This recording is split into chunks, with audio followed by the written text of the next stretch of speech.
Good evening, family. This is Bliss on the Spot. I'm Will Milton. We got Rico Scott. who else is in the building? We got Sandy Paradiselady. and we got. Come on, y'all. Got to Next. do the sequence. We were supposed Coco. Y'all show don't dance like that. to. Like where to be at? Carolyn Victorian. We got special guests.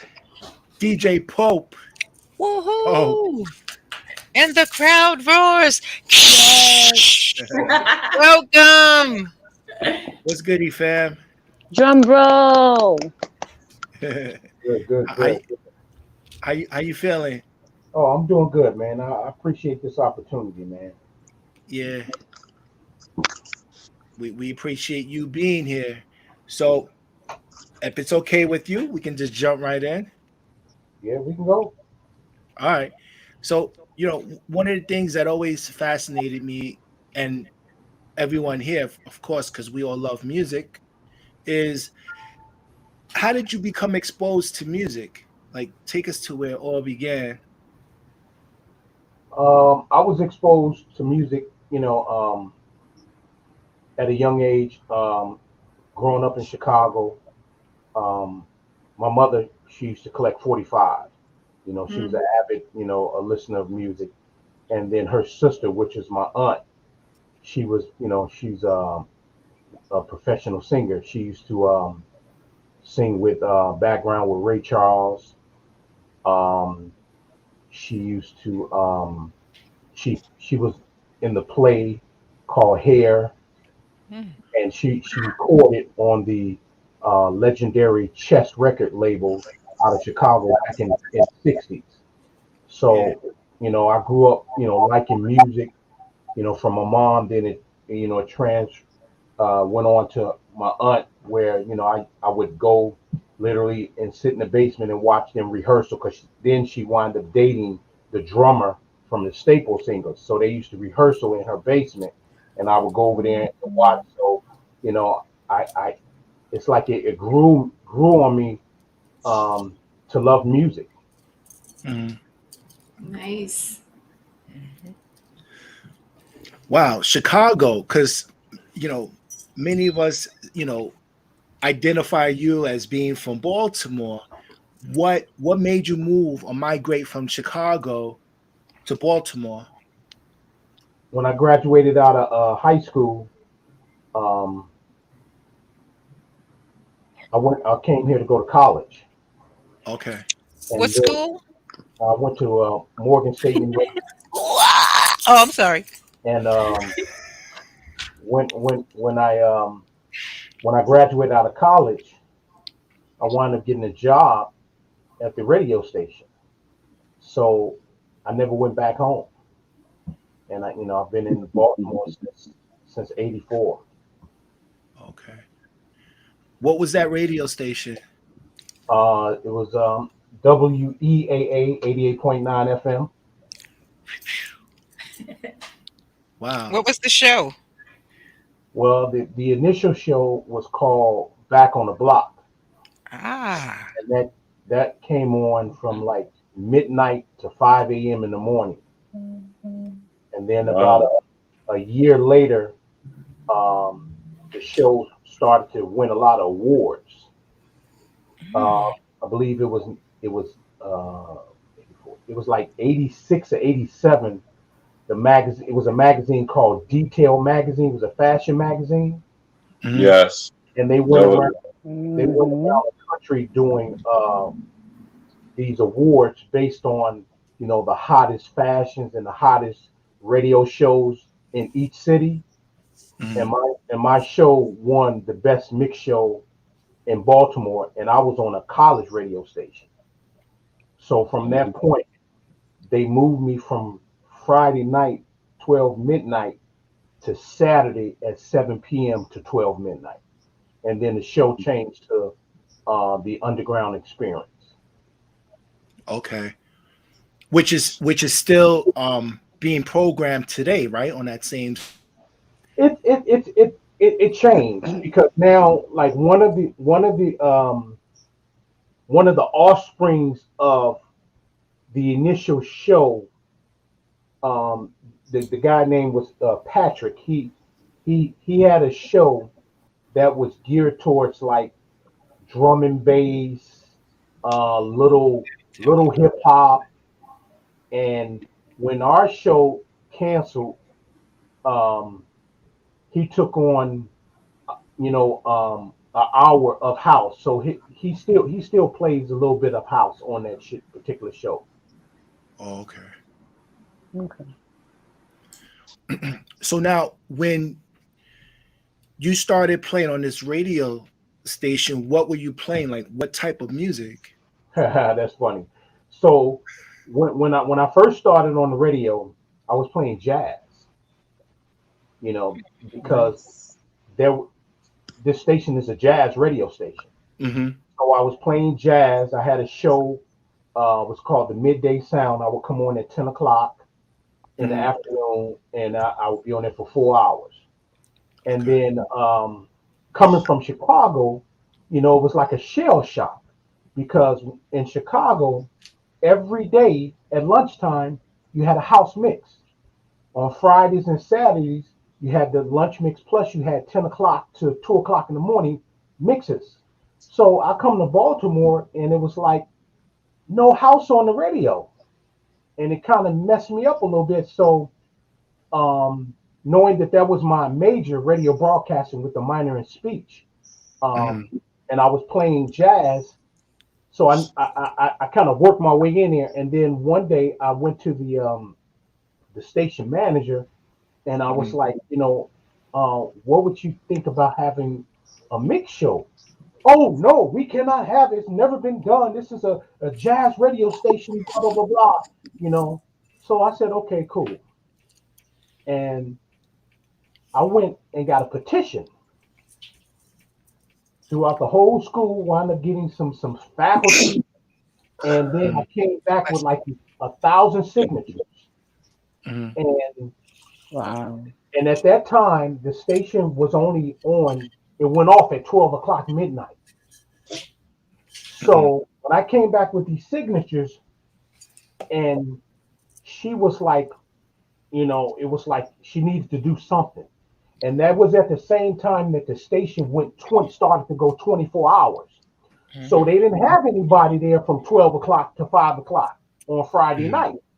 Mm. So she was like, oh, okay, I can fit you in because ain't nobody listening anyway. Right? So, That's So messed nice. up. so she put me in at 12 o'clock, and then she gave me this.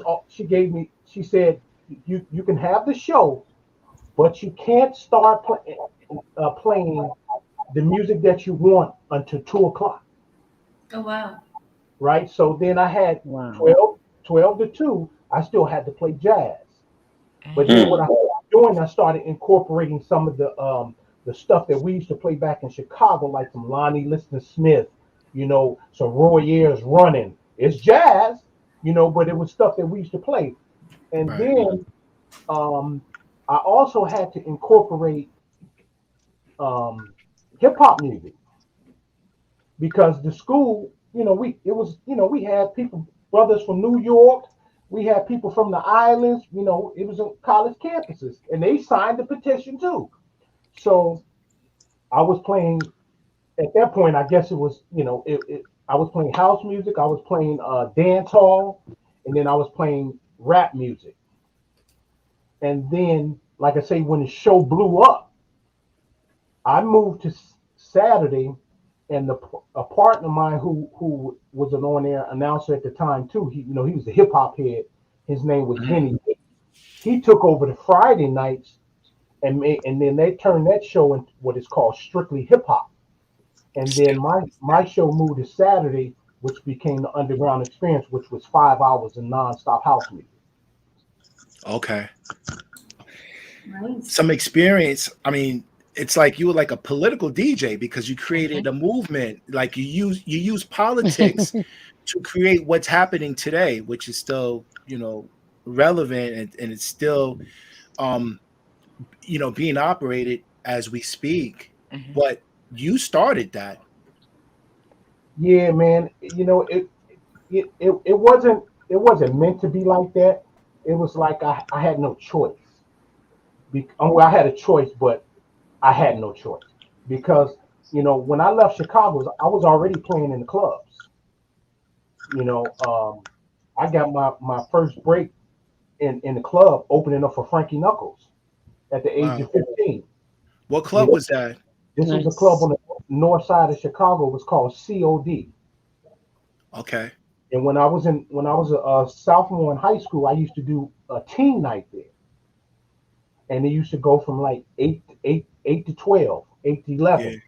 And then one night, I'm packing my records up, my crate, putting them in the car, and it's a line outside already for Frankie's party to start. Yeah. And the guy who normally opens up for Frankie didn't show up. So I'm about to drive off, and then the manager comes out. Hey, Coach, can you open up for Frankie? And I'm like, yeah, I can open up for Frankie, right? So I get my crates, come back in, and I'm playing. And um, next thing I know, an hour and a half later, I look back over my shoulder, and Frankie's standing right there, and I can hear him talking. And he's like, who's this child? Who's this child? Right? And the guy, excuse me, That's and the station guy, manager. That's probably the station manager calling you like, yo, what you doing? What you doing, Poe? That's not how it went down. so I can hear them talking in the back of me, and he's like, "Who is this child? This child?" Man, come on, why y'all doing this? Um, so he says, um, the guy named who was supposed to open up was named Michael. So he says Michael didn't show up, and all it's a line it was a line of people where they had let him in. And he said, oh, okay.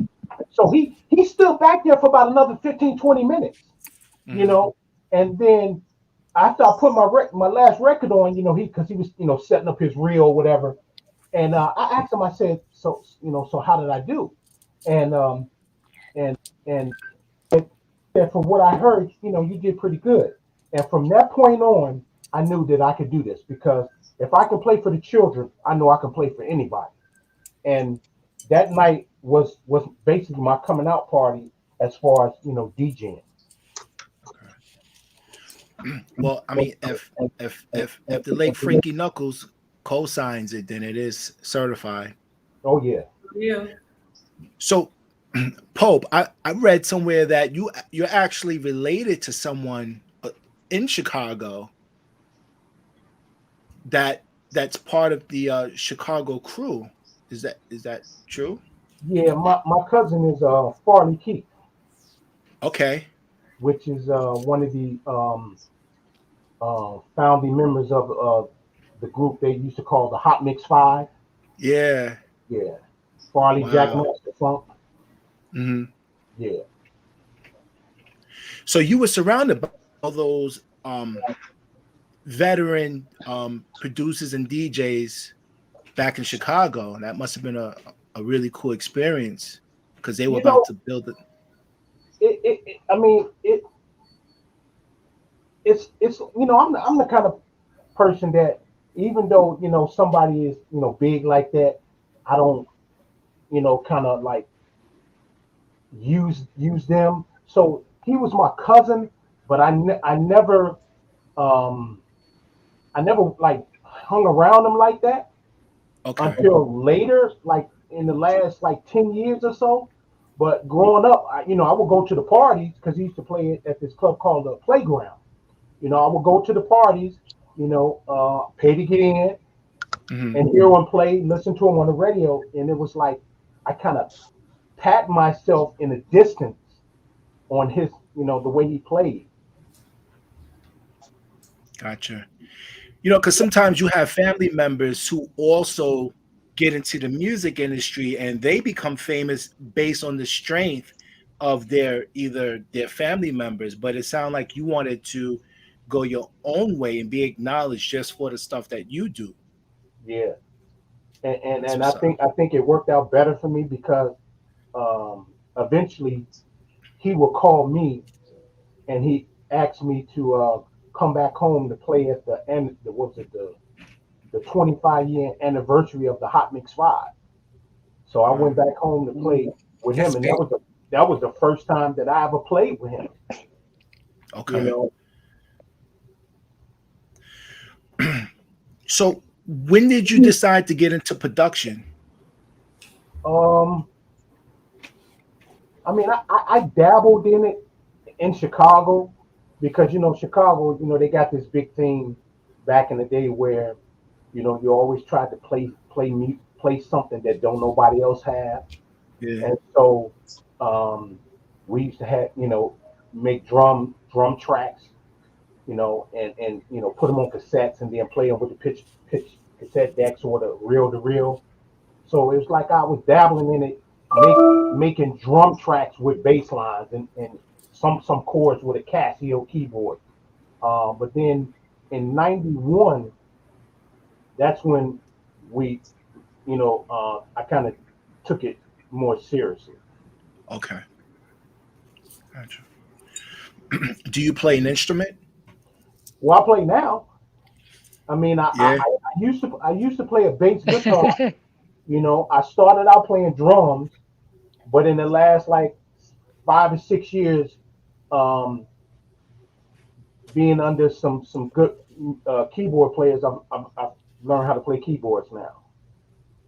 Nice. Certified. Nice. Nice. So you do have some history with one of the panelists, Carolyn Victorian. So what's the connection between you and Carolyn? Yep, Hope. My connection with Carolyn came back in uh, I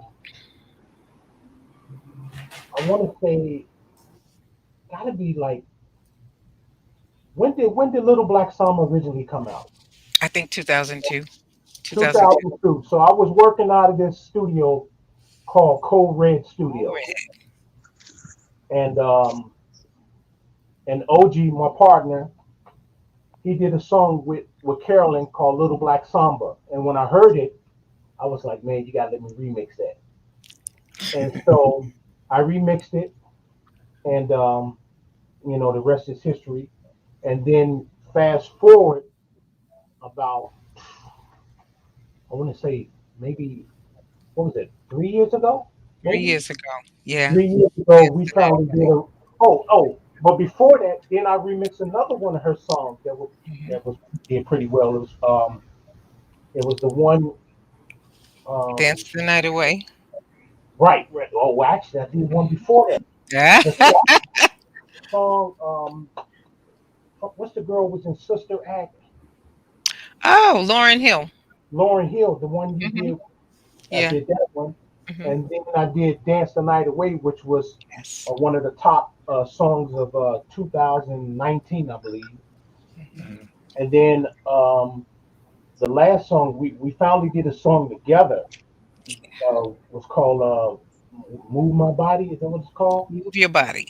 Move Hmm. Your Body. And that was an experience that me and her had. That I think it was like you ever been in, and you might can relate to this.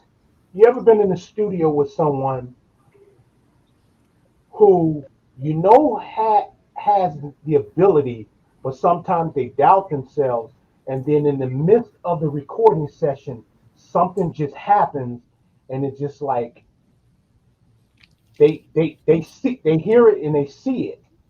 And we had that moment where she was singing, and me and another musician was sitting here listening to her sing the song, and it's just like it wasn't curling. It was like she went into the zone and she was just blowing. And then when Mhm. she finished, she was crying because she was like, "Oh my God!" And it was amazing. And from that point on, we became tighter. You know, Okay.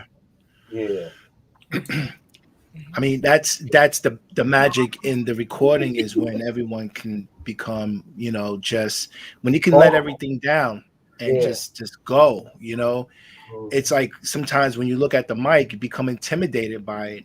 You sometimes, we're intimidated when we hear to record, because that you're being, recorded. So, definitely that's, sounds like it was a magical moment, It really was. And then from that was birthed Dana, Una, Yeah. and I. What do we call it? Uh, um, what did we call the group? Divine, was it Divine? Divine Order. Divine Order. Yeah, Yeah. Divine Which, Order. which, all three of them singing this song, which was like a kind of like a disco kind of song. Yeah. It was really fun. Reminiscent like some first choice type of thing. All right. So that's like a,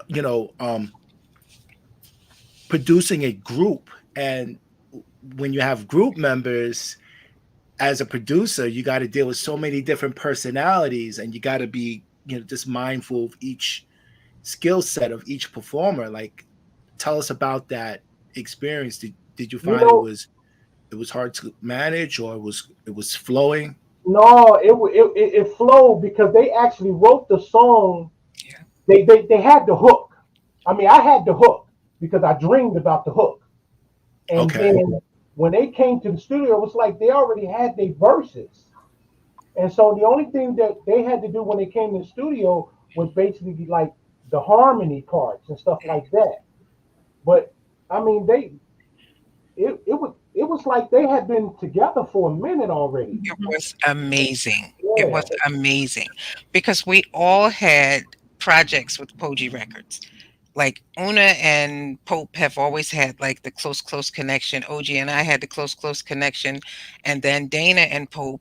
So when the three of us came together, where you would think there might be egos and all of that other stuff, we were like sisters. We were like sisters just trying to like come together in the spirit of love and come out with something amazing. And it was really Gotcha. nice. Pope, as a producer, like, what was your role? Or like, whenever you're in a recording session, what's your role? Do you go in? Do you engineer? Are you behind the board? You Yeah. working with the lyricists? Yeah, it depends, as far as because I don't write like I used to, because a majority of the vocalists now that I work with, they're writers, so I let them write. That's just one less thing for me. But I can write, um, so basically I'm just producing the track, I'm engineering it, and I'm mixing, I'm mastering it. Yeah. Gotcha. One of your songs became one of our Bliss NYC anthem songs. And it's like, instead of doing the traditional Stevie Wonder Happy Birthday, we used one of your songs, Celebrate Me, Mhm. with Byron Stingley. Mhm. So, I mean, it's like almost like going full circle. You're from Chicago, Mhm. Byron's from Chicago, and he's one of the members of the group 10 City. What was it like? I mean, this is someone who's very well seasoned, who Oh, was on a major label. Was it, did you feel intimidated? Did that flow? Like, take us into that process working with Byron. You know, I've I've I've gotten what they call um, people that are on my bucket list, and he was one of them. So one day, me and my wife we was in the bed sleeping. My wife, she can DJ and she likes music too, right? So Okay. she's in the bed and she's on her phone and she's DJing on her phone, right, with the little app. And I'm laying back and I hear something. I'm like, what is that? That sounds kind of funky right there, right? And she took a record and and she looped it. But where she looped it was like, I mean, it was like crazy. And I'm like, what is that? I know that record, right? And that's such and such a record. And I say, why is that? Oh, okay. So I get out of the bed. It's like about 3 o'clock in the morning. I get out of the bed, come downstairs in the studio, find the record, record it, loop it, and put it in my program. Put some keys on the bass line strings, and I'm like, man, I'm listening to it. I'm like, man, Byron would kill this song, right? So I hit him up, and I said, man, you know you on my bucket list, man. I got a song, and at this point, he hadn't had anything out in a minute. Right. Yeah. And then the year before, I think he might have had maybe 1 or 2 songs out, and he wound up being like the number 90th male vocalist of that year. And Yeah. you know, he was kind of salty because he said it ain't even 90 male vocalists in the damn house singing. Right. You know? So he took the song. I sent him the song, and he called me back in about an hour. He says, you know what, man, I might have something for this written already. So the song he had already had. He took my track and made it work with what I had, and then that became Celebrate Me. Wow. Was that a remote session, or did he actually fly into Baltimore? No, it was a remote session. It was a session with him, Carla Prathers, L, and him. Wow. Yeah, that's a beautiful record, man. You know, you definitely have a gem on your shoulder, because like when we hear that song and people hear it, they just like they feel good because it's a need to celebrate. Sometimes we forget to celebrate, and it's songs like that that reminds us, you know, it doesn't matter what it is, it's celebrate. You know, so what's your favorite instrument or favorite recording gear?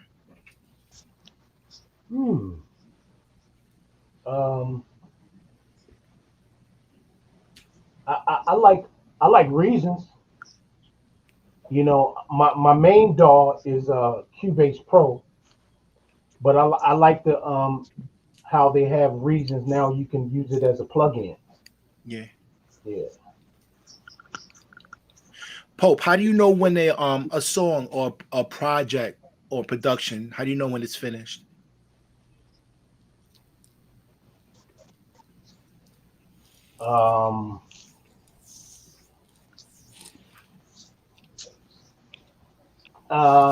Kind of two things.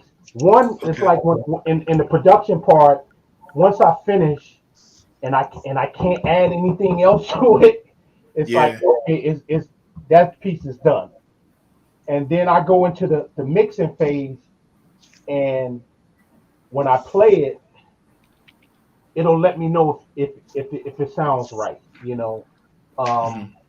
So I go through like a couple of phases. Like I wind up having a record that might have like 15 versions, you know, and until it sounds right, you know. And if I feel that it sounds right, then I'm good with it. I'll let it go. Gotcha. What was the concept behind Brothers in Struggle?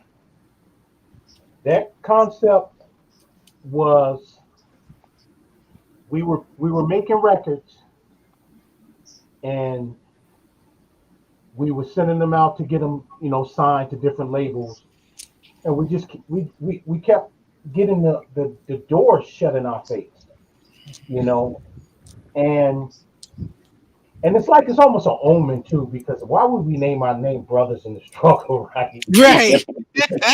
Right. So we struggling right? to get a record already. deal, yo. So give us this deal. We used to always every time, you know, every time we would have what they call the good time syndrome. It's like every time we about to get out of the project, Jason will go do something. I mean, Jimmy will go do something, and then next thing you know, we back in the project, right? So we had an opportunity to get signed with Cardiac Records back in the day, right? What's Cardiac Records for the heads who may not know? Cardiac Records was an independent house label that had a major label distribution. Um, Mm. they had people on there like Helen Bruner, um, the Brothers of Rhythm, people like that. And we went to New York. We met with the guy, the A&R guy, and he was like, I'm loving this song, right? He said, I just need y'all to, tweak it here, tweak it here, tweak it there, boom, boom, boom, right? So, we come back to Baltimore, we tweaked it just like he said, boom, boom, we send it back, and then we get this return email come back. So we call, and next thing you know, the guy passed away. Mm. Dang. Oh wow. And the person that took over, they got the whole different ideology or whatever, how they want to run things. So that got, slammed. So it's just like, man, we just brothers in the struggle, dude. And so that's where we named it. And we started our label, which allowed us to put what we wanted to put out with not having anybody else have anything to say about it. If we felt it Right. was good, we put it out.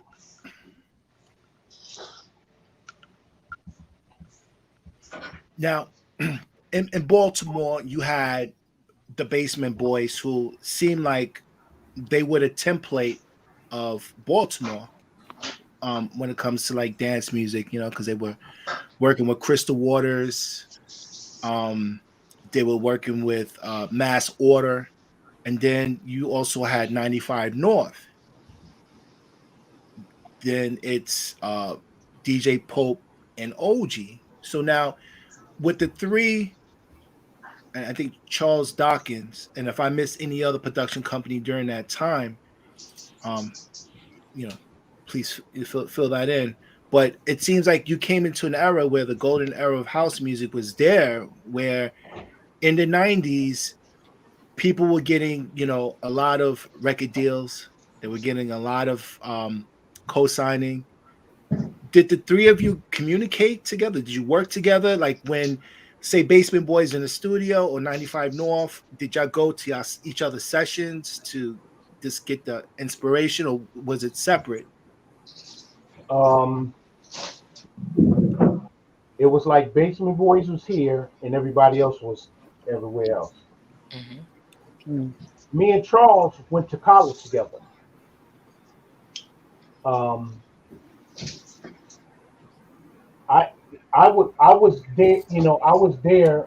I hooked him up with some of his singers, like some of his biggest records were James Howard. Um, We can do I it.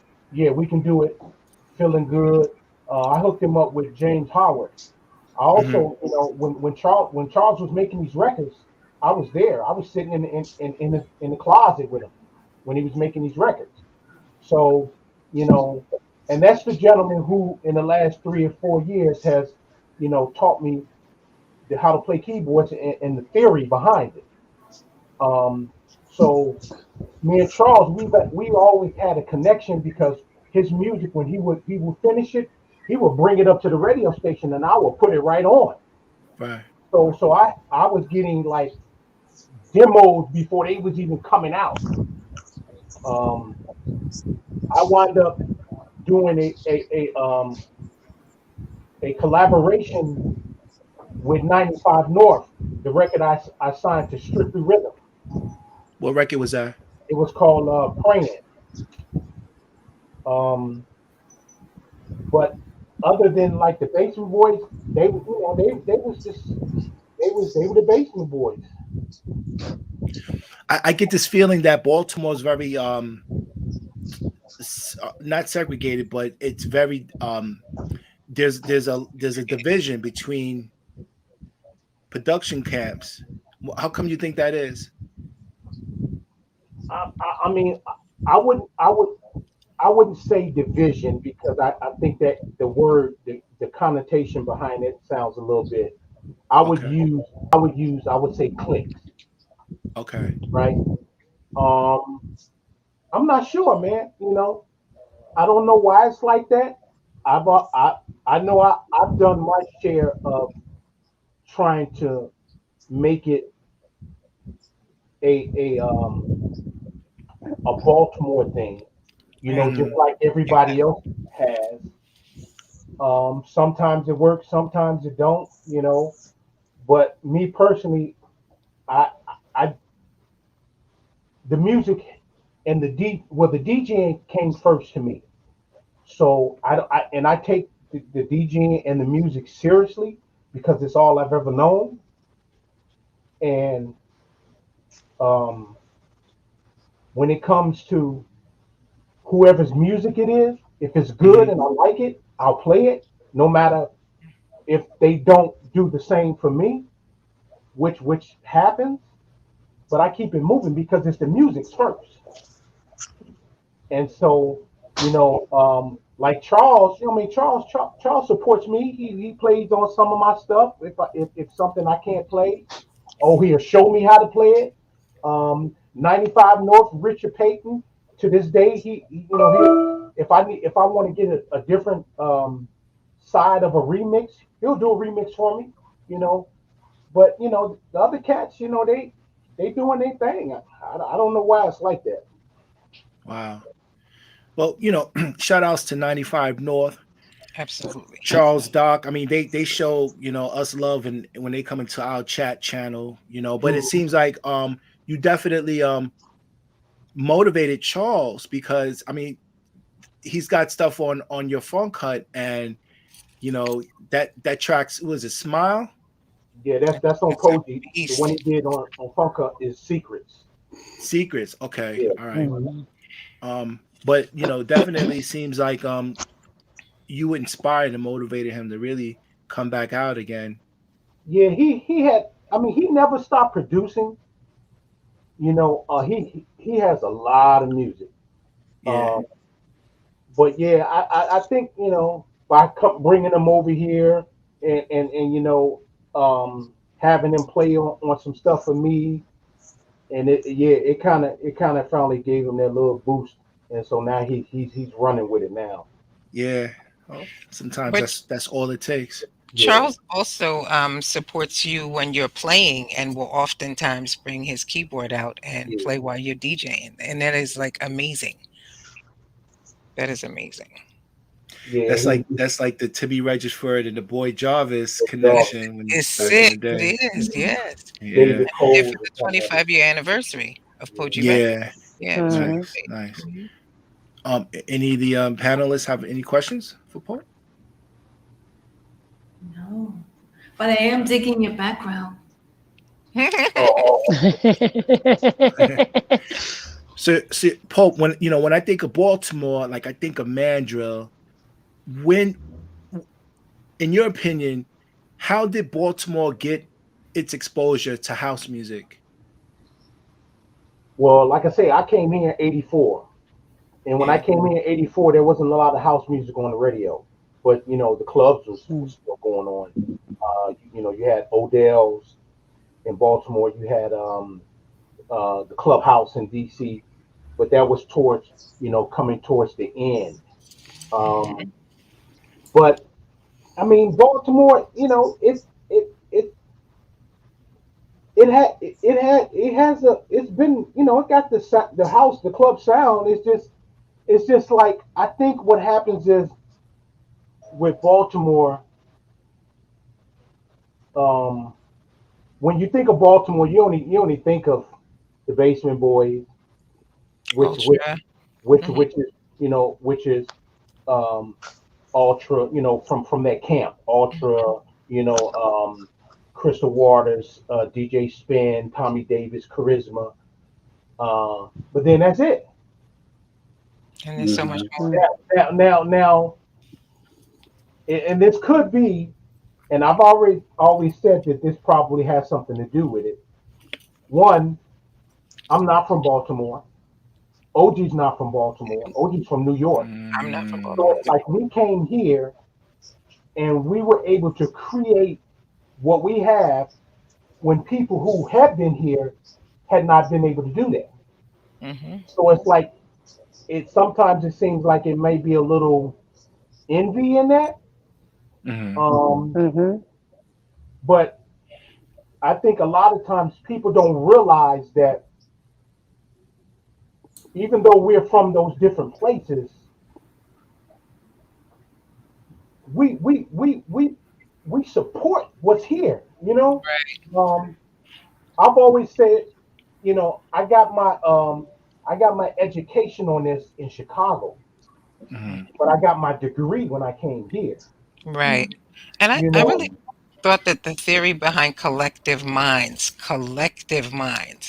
was actually going to crush that whole division thing in Baltimore. And for maybe the first 5 years, it did. You remember? It was like pretty, everybody came together, everybody's families came together, and then it spiraled back out. one day, Hmm. one day you wake up. It's just one day. You know, um, I don't know what it is, man, but maybe it'll change one day. Well, they say in order to get your stripes in your hometown, you have to make noise outside of your hometown for And that's it to buzz into your hometown. but that's And the it sad part, though, man. That's the sad part because that is right. it's like we can make a record and we won't get no support here, right? Tony Humphries will be killing that record, right? Then next thing you know, hey, why is Tony playing this record such and such? Oh, did you check your email? I sent it to you like 3 months ago. You know, which is sad, and it's almost like I think the having self confidence in your own ability comes into play. You know, it's like, well, if I show support with this person, then that's going to take food off my table.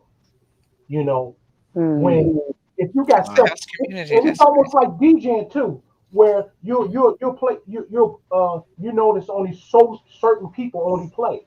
They won't bring up no new people, right? Because they feel that if this person comes and does what they can do, then it's going to take from them. But Right. if you got self confidence in your ability to do what you need to do, there's no problem. You know, like for instance, my son. You know, my son DJs, yes, and he does.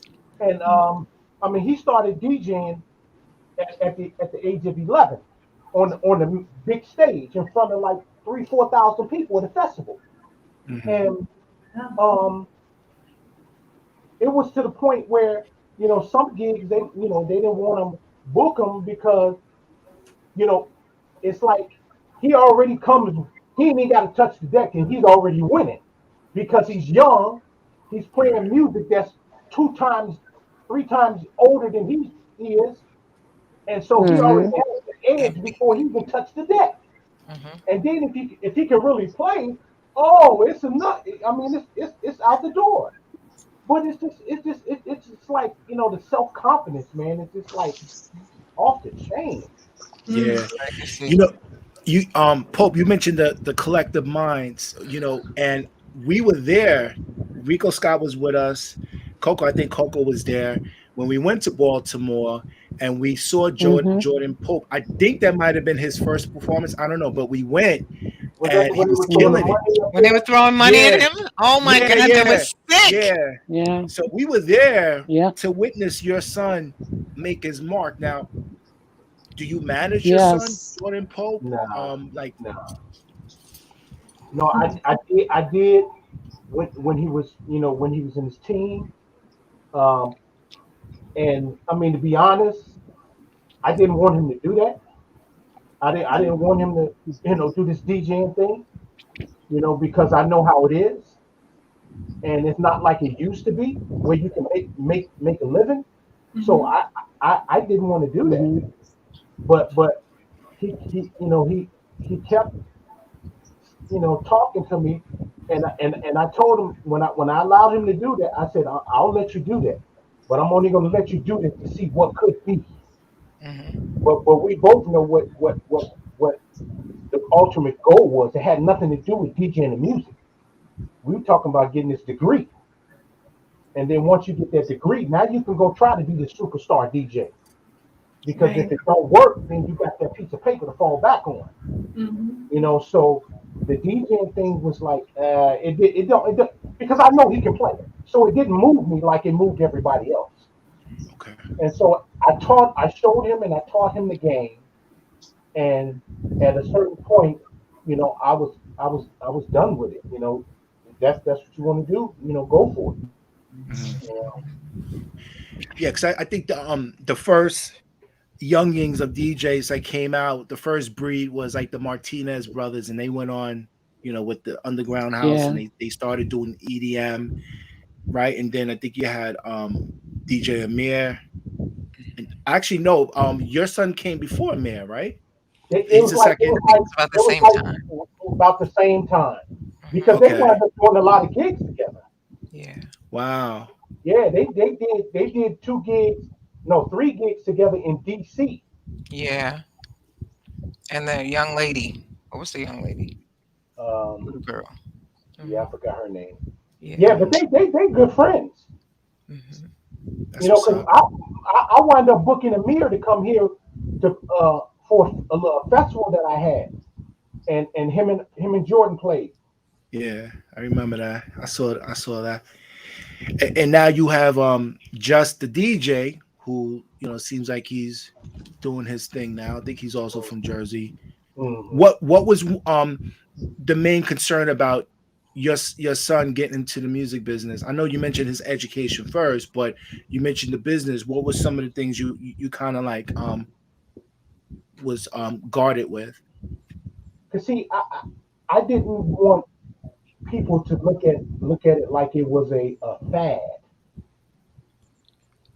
for him, because Mm, I knew it was real. When when your son comes in and watches you play, and he doesn't move for 2-3 hours, wow. and he's analyzing everything that you do, then it's almost like if I was a basketball player, you know what I'm saying, and which I was, but that's when I knew it was real, and I didn't want people to think it was a fad and to try to take advantage of it because he was so young. Mm-hmm. So that's what I told him. I said, people gonna think this is a fad, and they're gonna try to use it. They're gonna try to manipulate the situation, and so you need to be cognizant of your worth, you know, because they're gonna book you for these events. Like he got when he was 16, he got booked for like 3 events where we had to get a um a contract to where he can come into the nightclub because he was young. Okay. And then when soon as he finished playing, we had to leave. Mhm. You know. So, and they were booking him, so people were coming. They was booking him as with a young dynamo or whatever they wanted to call it. So, you Yeah. got all these people to come see this 12, 13-year-old kid play. You know. But then I was telling him, I said, well, it's gonna change because see, once you hit 19, and then you become, legal. Now it's really you're gonna see what the real deal is because it's gonna be like, oh, no, well, he ain't young no more. Hmm. I'm still gonna book you. Mm. You know, and so if they're gonna book you, get your work, get your money up front, have half of your money up front, get the other half before you even touch the debt. The whole nine. So Yeah. it was just like I just, if that's what he wanted to do, I just had to basically teach him the game. Wow. Yeah. So, Pope, if you had to describe the Baltimore house scene, how would you describe it? The Baltimore house scene, it's thriving, man. It's. I mean, you got the different, like I say, the different sects that are doing, parties. So I mean, it's a lot of parties, man. Mm, Now the downfall of that is that this is not New York and it's not Chicago, you know, because in New York and Chicago, you can have somebody having like 6 or 7 parties across the city and all of them banging. Mhm. Whereas here in Baltimore, you know, if you got three parties going on some same day, two of them parties gonna be whack. I'm not gonna make it. Wow. I meaning Has to be. whack meaning the attendance. Yep. Mhm. You know, Earlier, you mentioned the DC scene. So when we think of Baltimore and DC, we think of New York, New Jersey, where they're very they're like siblings, but the sound is different. Well, at least back then, the New York and New Jersey scene was different. hmm Um, how different is that between the Baltimore scene and the DC scene? Being that they're so close, together. What what would you say is the difference between the two? the sound is different. Even though they're so 30 minutes apart, Baltimore it's more four to the floor. Basement boy, four to the floor. Whereas you go to DC, it's that baby powder. Like New York, Jersey. You know, some of the DJs here call it sleepy music. You know, Mm, that's but interesting. but Don't give me the baby powder. Give me the pillow. but That's but, but interesting. it's interesting because we had residencies in DC Right and there. and Pow. and we Sanctuary. the way we played it's more I guess New York, New Jersey. That's how we played.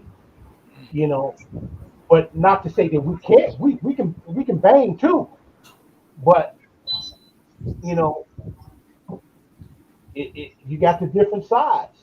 The one side is more, I guess, more soulful, and the other side is more raw. Hmm. It's interesting because the New Jersey sound, well, the Baltimore, not to compare, but I can kind of see the inspiration. But like the Baltimore sound back then with the New Jersey sound, it's almost you couldn't tell the difference. Like when Basement Boys did the and what's that song on Jump Street? Uh The one that Teddy is singing yeah. is called You would the think Re- that would be a Blaze song because they kind of similar, like with the drum yeah, sounds, yeah. you know. You have But that was the not last song they did like that. what? That was the Well, only song that they did like that. I because can't. even hmm? Yeah, go ahead. Because even the alternate Tay when she her first album, it had like a Jersey, and I guess Tony Humphries played a big role with that, with just helping to shape that sound for Baltimore. Because I guess if you wanted to have your songs played at Zanzibar, you had to make it more They had tailored to have, to the they had to Jersey have sound. that hump in it. I mean, I, I, I could, I could tell the difference between a Jersey record and a Baltimore record with the quickness. I mean, because they just got this, it's it's that hump. Whereas Jersey, Gospel. Jersey is more, you Smooth know, with you it. know, it's a difference. Yeah. hmm So Footwork. you think like, I'm sorry, Carolyn, and That's I'll okay. just this one thing in. You think Mhm. like with DC, they pretty much they come to New York more. They go to like Shelter, or Oh they'll yeah, go to like these different clubs. Whereas Baltimore, they don't really leave the area. Baltimore is, I guess, in the last 4, 5, 6 years, um, they some of them they travel now to New York, Mhm.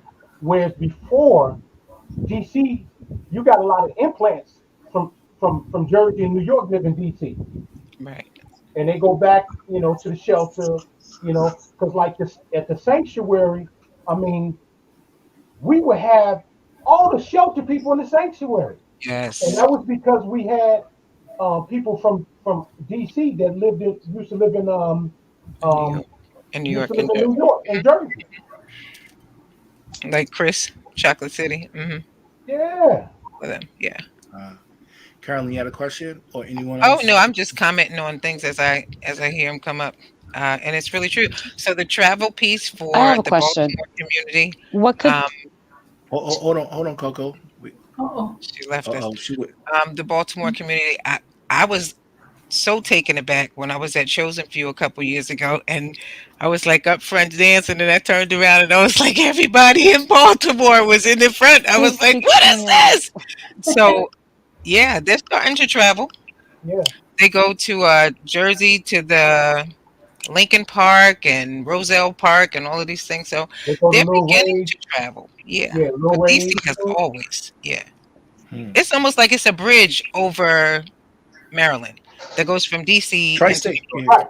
Right, It's just and right over that Baltimore. and that's another thing too. It's like um, a lot of times Baltimore gets overlooked for DC. When it comes to the Hmm. same too, and it's like, Wow. but you got to go through Baltimore to get to DC. So it's like we get overlooked a lot. Wow, that's really interesting because you mentioned like it's very clicky in Baltimore, but then if you look at it, you know that click it only works for that state because Right. other states is connecting outside of Baltimore. So Right. maybe that's why that's happening is because it's too clicky. Isolation. Yeah, you when you It's hold on to something, isolation. when you hold on, you don't let it breathe, and Mm-hmm. other people Yeah. don't have access Because to it. you Mhm. coveted what you have because it's good, granted. But when you covet it, that means nobody outside of that covenant could be exposed to it. So That's you right. trapping yourself in your own success. Hmm. I never even knew.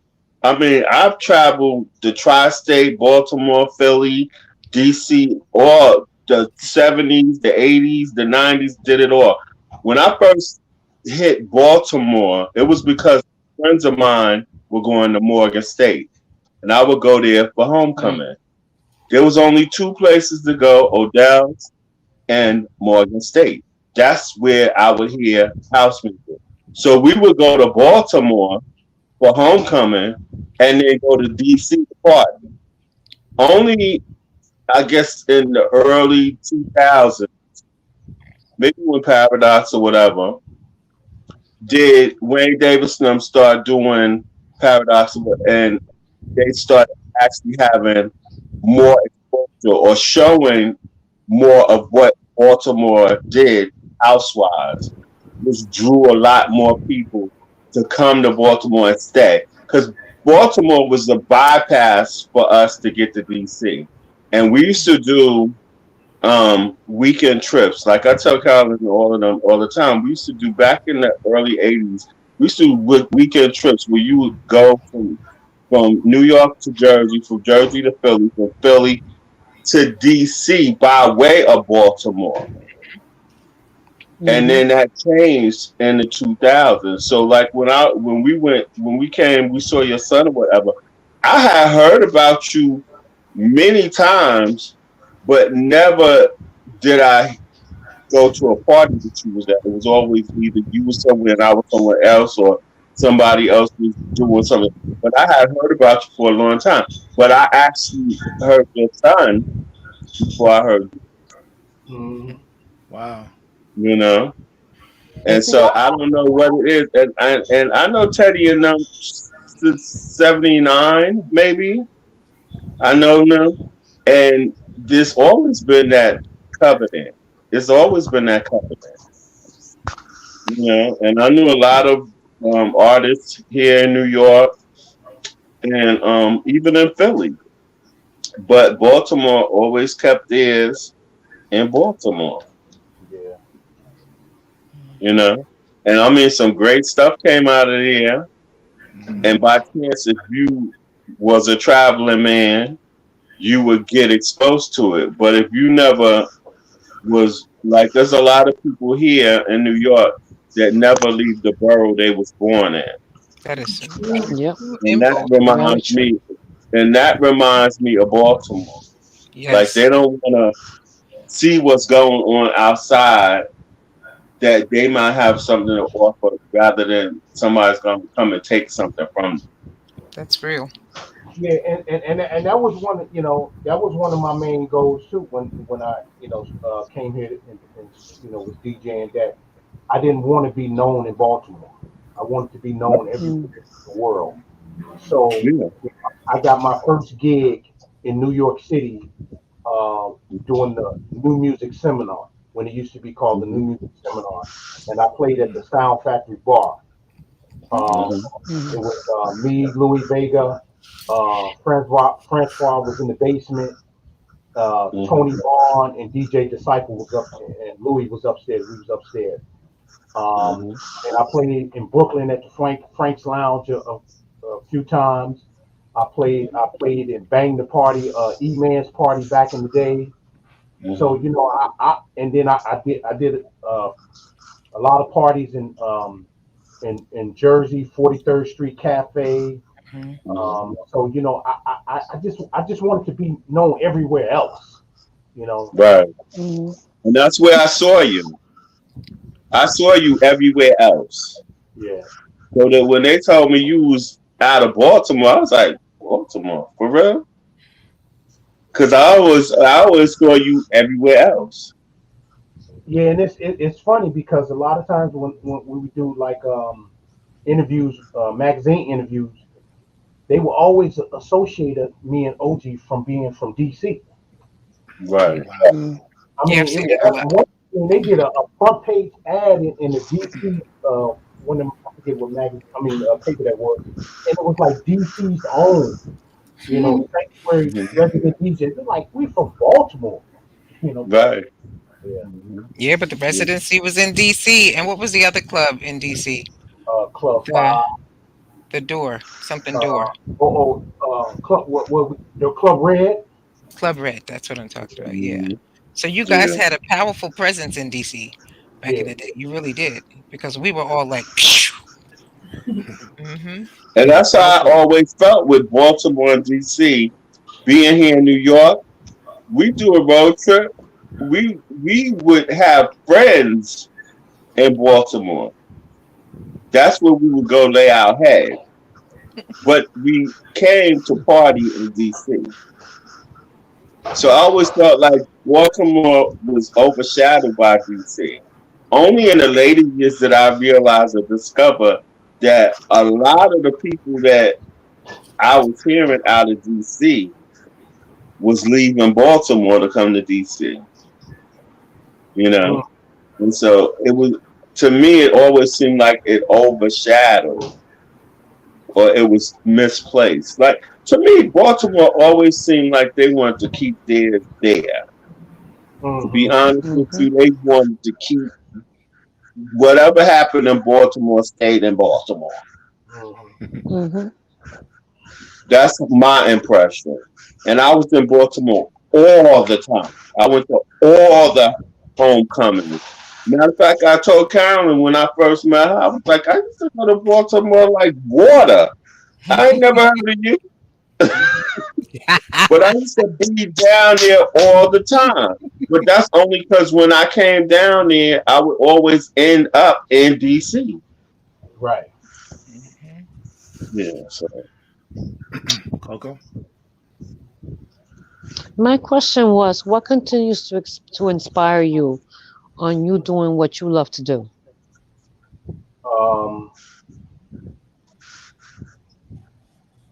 I wanted especially now during this pandemic, mainly during the pandemic, what continues to make you strive? What does it for you? Well, I mean, the pandemic really didn't change anything for me personally, because I'm always in the house anyway. Okay. But as far as what inspires me, my inspiration it came from wanting to be able to take my music where I took my DJing. Okay. I was able to travel the world DJing all. I played in the biggest clubs in the world. I mean, I played at the Ministry of Sound. I played at a Hard Times. I played at Southport Weekender. I played at Club Goya in Paris. So I wanted to Nice. take my music production to that level. So Okay. that's what inspires me to keep trying to push myself to make the best music that I can. Mhm. Nice. Cool. Wow. All right. So, Pope, I want to share something here and just tell us a little bit about this. Hmm. Uh, Ah. Salso. This is a true when we think of like disco, R&B, 70s, even the garage. We Mhm. cannot not think about Salso records. Now, Love Thing, first choice. How did this wind up on Mm. your lap? Tell us like exactly what happened with that. so you know how nowadays um, there are a lot of what they call studio sessions floating around. You know, Mhm. so I wind up getting the studio session to this song. Meaning, and when I say studio session, I mean each individual track that was recording in the original song. So I wind up, basically doing a mix of this just for myself to play and have something that nobody else could have but me. Mm-hmm. And the only thing I used in the original recording was um, the original vocals, but then there were some vocals that they didn't use in the original recording that I used, and then there was a sax part that they didn't use in the original recording that I used. And so I put all new music in there along with that sax, all new drums, and rearranged the vocals. And I was playing it, and I was like, "This is pretty cool." So I wound up sending it to Louis Vega, Mm-hmm. and Louis listened to it. He was like, "Yo, Pope, this is slamming." He says, "Well, one thing," he says, "I don't like the music to the first verse, right?"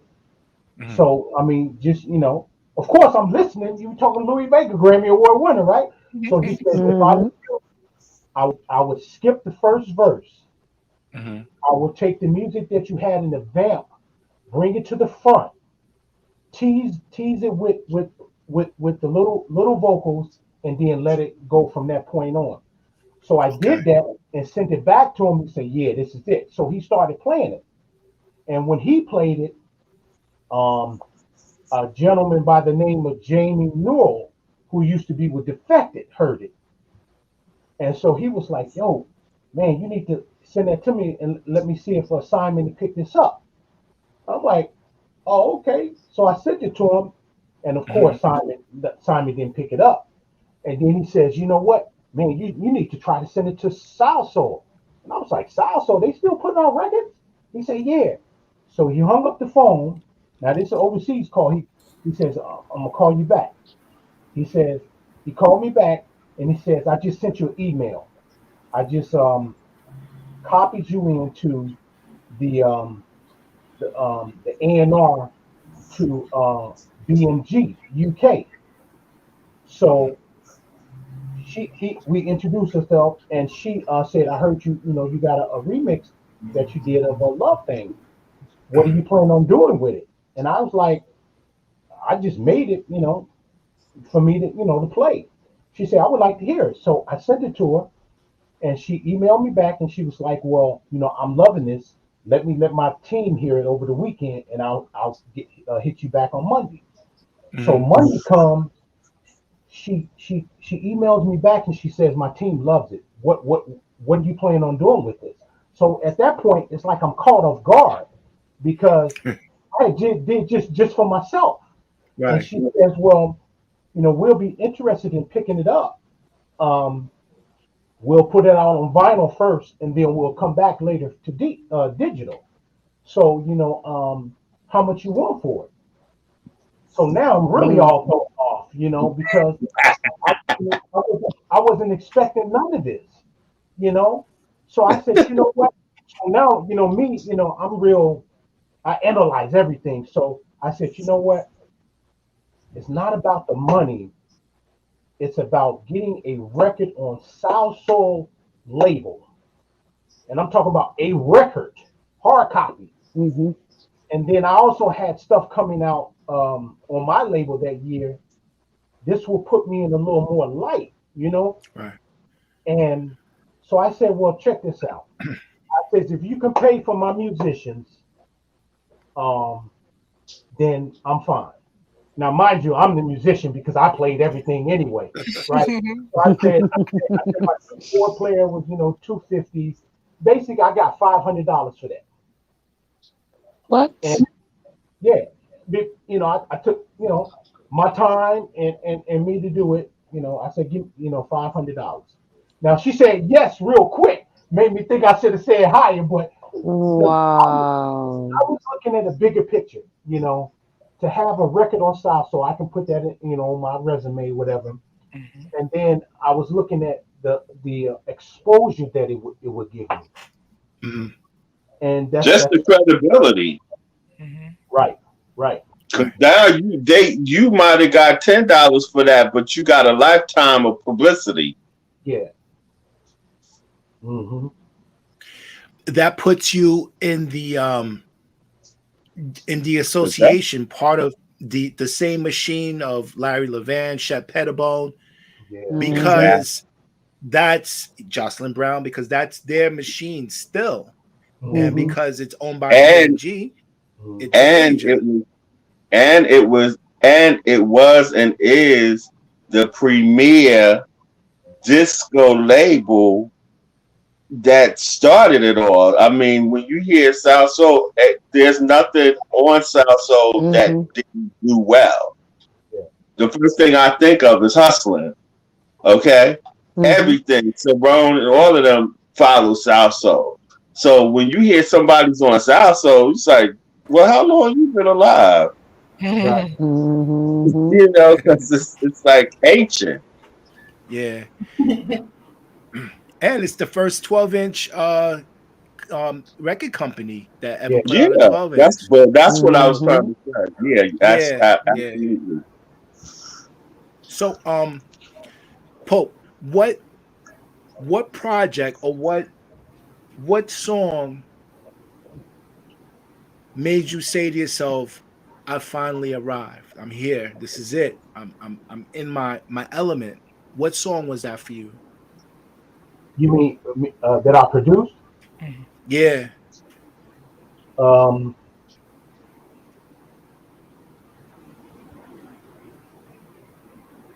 hmm. It's a tough question. Well, I mean, You got so much to consider. because if you looking, it's like I've had records on Ministry of Sound. I've had records on Cutting Records. I've had records on Strictly Rhythm. I had records on Micmac. I've had records on Black Vinyl. I've had records on Tony Yellow Records. Hmm. Um, Yellow orange. Mhm. so, but I have had Casual Records out of Chicago. But it's probably a record that I'm most that I think I love the most. It may not did that well, but it was a record that was on my first album, and it was called Love by Sheila Ford. That was Mhm. And dope. It was like a broken beat, right? Almost like a George Duke Brazilian yeah, rhyme. Yeah, yeah, yeah. and that song meant so much to me because one, I wrote the song lyrically, um, and then that was the first time that I had a song that I recorded all live musicians.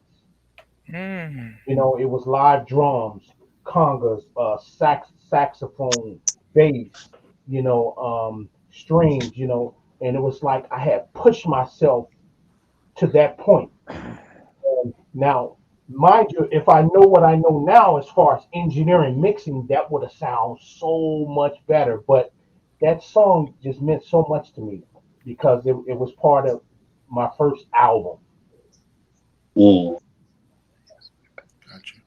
So, who were outside of Frankie Knuckles and Ron Hardy? Who were some of your major influences coming up as DJs, and equally, who were some of your major influences as producers? Well, like I say, the first would be my cousin, Party Mm. Key, and then Frankie Knuckles. But then when I moved here, um, that's when I started getting into um, like buying records and then looking on the labels and reading them and seeing who did what and produce and remix and engineer and that kind of thing. And I started it really when I was in college. I had a friend who lived in New York. I would literally have her record cassettes of WBLS every time she went home. So Wow. I would literally study um, Tony Humphries, Merlin Bob, Uh, Jimmy Regisford, Bobby Condors. I mean, I got a case over here full of cassettes, and I would study them, you know, because in Chicago, when I came here to Baltimore, we played classic. That's all we played, and of course Chicago house music. But then when I got here, that's when I started playing stuff like a lean and um, uh, that kind of stuff coming from New York and all that. And so one day on my show, I had Mandrell play on my show. And again, even though I'm playing his cassette, I'm listening and I'm analyzing how he's playing. And I'm sitting here and I'm on the radio, but I'm sitting here and I'm listening, grooving, and I'm like, damn, I got that record, but my record don't sound like that record, you mm, know. So I'm like, and I'm listening. I'm like, damn, where he getting these records from? And I got these records, right? So after the show, the next day I called him and I said, man, I got to ask you a question. I said, this record, is this the mix? Yeah, yeah. I said, dude, what are you doing? Why your record? My mixes don't sound like this. mhm, And then he says, because of when I mix, I don't mix the way that the record what they put on the record. That's not what I want you to hear. I want you to hear what I hear. So I may not even play none of this at the beginning of the record. I may only play the break to the end. And I'm using, of course, I'm using two records, but I'm making you hear what I want you to hear out of this record. So then mm, I'm like, it's an aha moment. So that's when I started really getting into mixing with true records. I may start come in at the end of the record, and then go to the instrumental on the backside and not even play the vocals until like 4 minutes later, you know. And then the other thing that I got from um, Tony Humphries was his programming. I just love the way he programs. And then the other thing I like about Tony is that no matter who produced the song, no matter how the song sounds, if it's good to him, he will play it. mhm, There's no clicks involved with Tony Humphries when it comes to music. Tony plays everybody, including their mama's music, if it's good to him. I mhm, love that about him. Where we got some guys, big guys, they only play their music or they only play their clicks music. mhm. And it's like, well, what happened to back in the day when it was all about the music? But it's not like that. And then the one thing I did get from Timmy, I used to love how he ride records. He'll be playing a record and you'll hear the vocals, but it sounds like he had an acapella because he's only bringing it up to six, and you just hear this vocal riding under some other record, and it just be riding and riding and riding. You'd be like, man, he ain't gonna get off beat, and he'd be riding. And so it's like I've had a number of influences, and I take things from each DJ and I try to make it my own. Done a great job with that. What's up? Thank you. Pope, you know, like when I think of a song associated, and if someone was to ask me, what do you think Pope's biggest song was? I would say We Lift Our Hands in the Sanctuary, because man, that song was played everywhere. And that was like a female's anthem song. Like the women would go crazy running on the dance floor. Like, and that's with the artist Una, right? Yeah, but that wasn't my song though. That was OG. It wasn't? That was OG song. Mm-hmm. Oh, okay. So Oh, my bad. so here's how that song came about. OG had that song, and when he let me hear it, I told him, I said, you know, this is going to be the biggest record of your career at this point. But the girl singing it, she sucks. And at Una? that point, no, it wasn't Una. Una was my artist. Yeah. Okay, that's why I got it twisted, because I knew that association I had been was. working with Una for probably about 3 years up until that point. And so I told him, I said, man, you need to. I mean, the hook, the girl singing the hook, that's fine. But them vocals, oh my God, you have to change that, bro. And he was like, man, oh, you would say that because you got Una and you got I had a male artist at the time I was working with. Yeah, I said, dude, I can get Una to sing this song. So we wound up getting Una to sing the song, and then that's how that became, you know, it's big. Wow. You know, speaking of Una, my the song that I love the most is You. I don't know, it's like something about like It is a beautiful song. it's got like a Plastic Dream JD rhythm, but when she hits them notes, it's something about like her performance. You can hear the emotions, and like, you know, when she's just going through that whole her transition of notes. Tell us about that song. That song, what is a song that is on her album that's been in the works for 15 years. And it's just like we can't finish it. You know? Yeah. That's just one of the songs. It's crazy, you know. But like I just say hopefully it's like every now and then I can put fire under her butt by releasing something else by someone else, and then she'll hear it's like, oh Pope, are you free next week? Blah blah blah, you know. So. You guys create magic though. Yeah, we do, you know, but I guess it'll all happen in time. Sometimes people gotta step out and step back in, you know, get that motivation, get that fire started again, you know. So now you venture off and you have Funk Hunt, and you're currently working on an album. Yeah. Tell us about that. Like, that's amazing. Like, doing albums, a lot of people ain't doing that today, but you're doing it. Yeah, it's actually done. Yeah.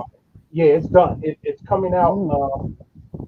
It's supposed to come out in January, but I'm trying to finagle something so it may get. God willing, it won't come out on Funk Hunt. But right now, it's coming out on Funk Hunt. It's called The Sound of Baltimore, and it's 15 songs featuring vocalists. Cherie Hicks is on there. Mark Evans is on there. Una and Adrian Blue is on there. Dana Weaver is on there. Miss Fly from Canada, she's on there. And this guy name is Miss Kelly. She's on there. Now, did you write the materials, or, you know, or just the production? Like, what? Tell us exactly. All the production is by me. I didn't write lyrically. I didn't write none of the songs. There's like one, two. There's a cover of Teddy Pendergrass. Um,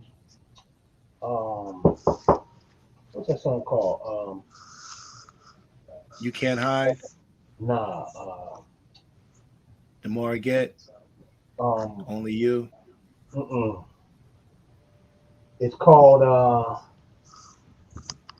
Let me see. Sing it. I can't even sing because I can't remember. Humana. Ed Norton. It might come. Name that tune. Here it goes. Yeah, right. It's a cover of I Don't Love You Anymore. I don't love you anymore. Okay. And that's Mark Evans. I did a cover of Sylvester, and it was a slow song that Sylvester did called I need somebody to love tonight. You remember that His song? closing- Yeah. Huh? That was his closing song at the garage. Right. So I redid that, but it's bumped up. And then I did a cover of the Gap Band. It was a disco song called Baby Baba. Mm-hmm. Yeah. So, Pope, how come like covers? What is it about the covers that you connect with?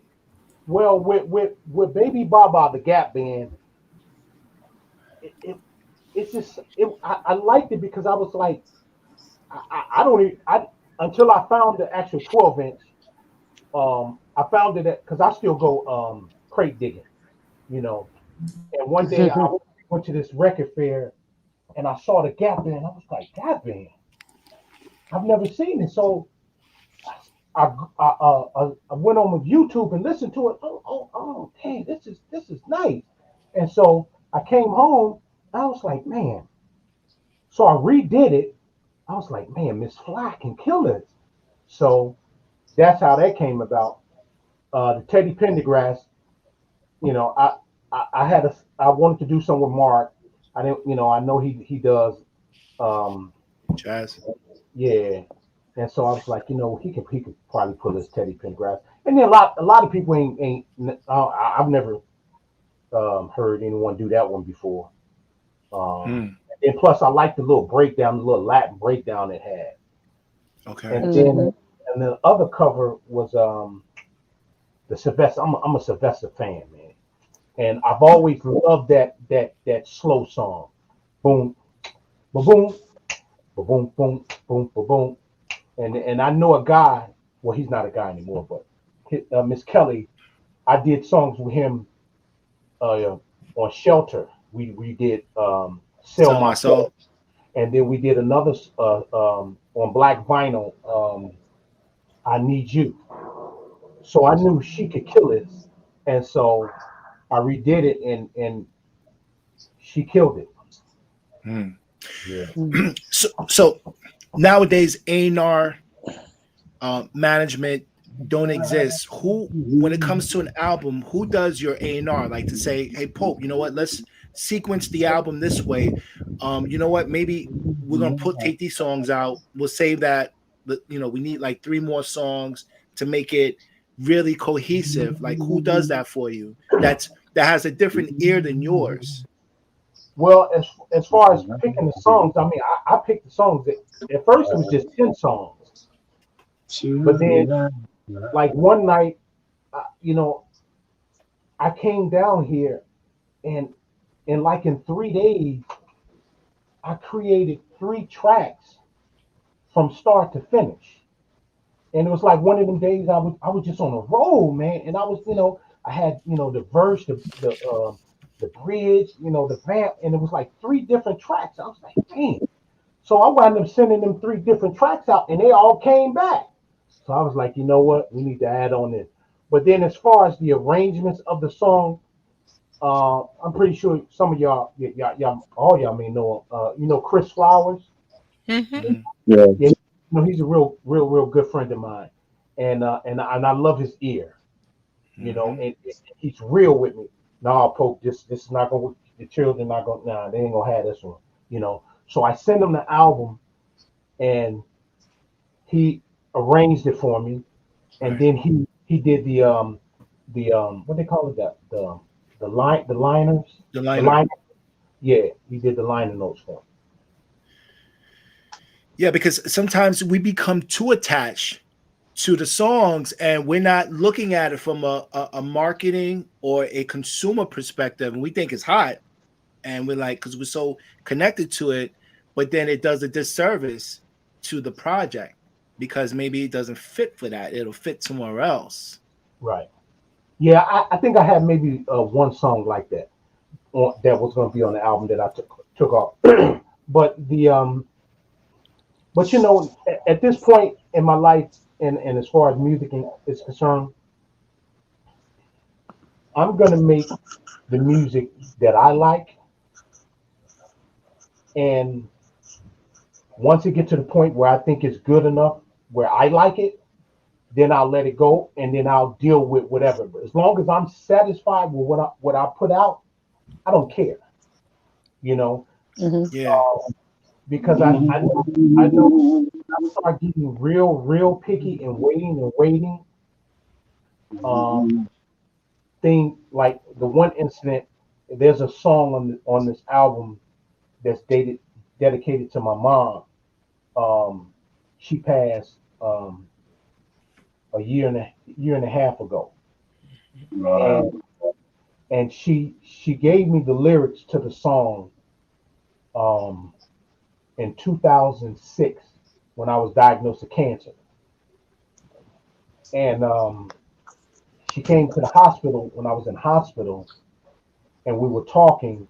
I had just come out of surgery. They had to open my back up, um, take a tumor out, put rods and screws in my back, and so I'm in the bed, and I'm in the bed, and she comes in, and she sees me crying, and she said, "What's wrong?" And I said, "I want to go home. I want to get out of here." And so the doctors came in and they said, "We can't let you go home because you haven't walked yet." Because I had to learn how to walk again. And so Mm-hmm. she looked at me and she says, "Walk in your healing." Mm. So my brother came in and they had me strapped in the bed. So he unstrapped me and they had to walk her.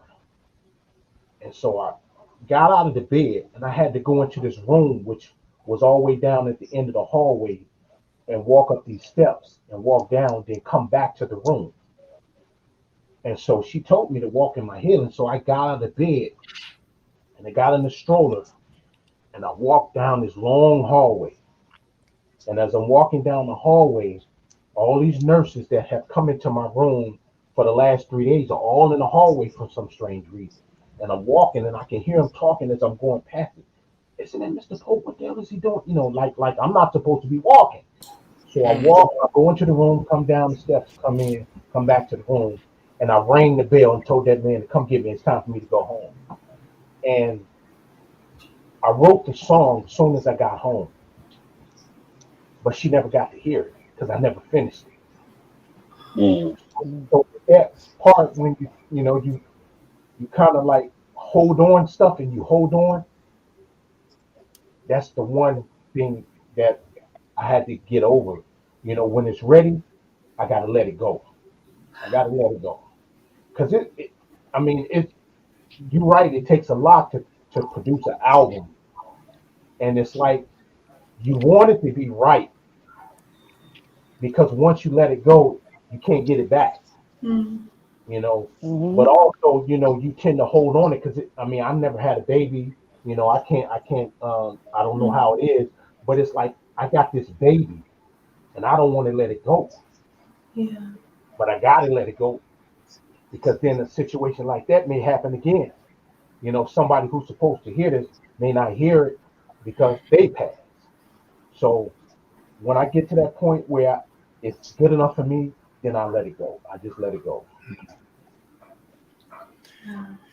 You know, that's pretty deep, my brother. Like that's really deep. You know, and it's heartfelt, and I'm sure it's emotional for you. But you know, we get angels. Angels are watches over us, and I'm sure your angel is listening to the music, but from a different place, from a different perspective. You know, that lets that angel know that they're okay Yeah. because of that music. So that's what's up. Um, thank you for sharing that. So, Pope, were there any challenges with making this album? Yeah, because when I first started it, um,